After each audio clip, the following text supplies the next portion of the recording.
Trinidad and Tobago is now up to 57 confirmed COVID-19 cases. And with the numbers steadily increasing, the Ministry of Health is reiterating the call for persons to stay home to avoid contracting the virus. Crystal Wilson was at today's Ministry of Health press conference and has more in this report. The numbers climbed quickly on Tuesday. The Ministry of Health's 10 a.m. update indicated this country's confirmed cases of COVID-19 stood at 53. But in a mere 6 hours, the figure climbed to 57.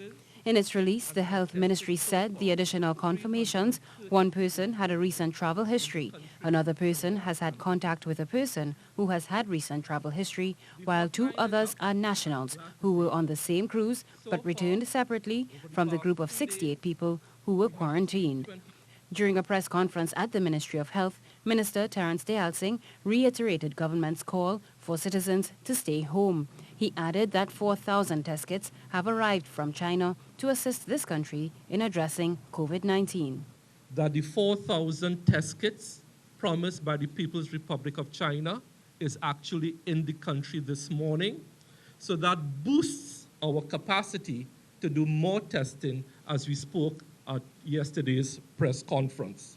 Technical Director of the Epidemiology Division, Dr. Avery Hines, explained the importance to heed the call to stay indoors. He went into detail about how easily both primary and secondary contact can cause the virus to spread. The initial people that we know they'll be in contact with would be their family members, and those persons would be considered primary contacts, and we ask the primary contacts also to quarantine at home, stay away from work, school, gatherings, etc. Dr. Hines said while there are people leaving home with what appears to be simple cases of the flu, during this emergency period, it's better to be safe and adhere to all precautionary measures.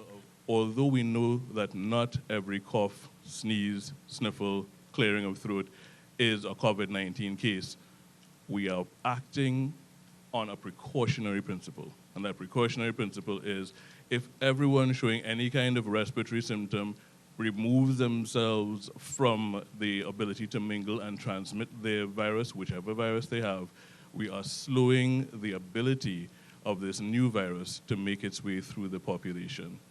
Tuesday afternoon's update also said that 353 samples were sent to the Caribbean Public Health Agency for COVID-19 testing. Crystal Wilson, TTT News. And the Minister of Health says the COVID-19 hotline is working well. He says the hotline has so far received 23,000 calls. He says the hotline will be expanding from 10 to 18 doctors to be able to handle more calls. Now gotten out of those 23,000 calls, 100 genuine referrals to do follow-up testing. And this will help us to prevent community spread. So let me repeat that. 23,000 calls, and we got 100 genuine cases.